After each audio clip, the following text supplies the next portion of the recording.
Sa tanan no. So karong hapon na nanata diri no ni drop by ta kadali no diri sa may Bayawan lang gihapon ta.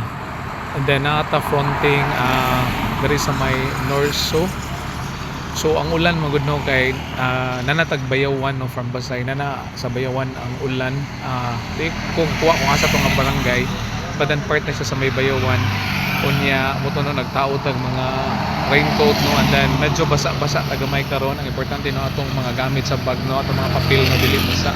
So ni drop pa ito diri no sa my store kay na kinahanglan ta magpa-load no para sa internet nya makita ginato no nata diri sa may national highway nila no tanawa no nata sa may national highway unya kuanta kanang ni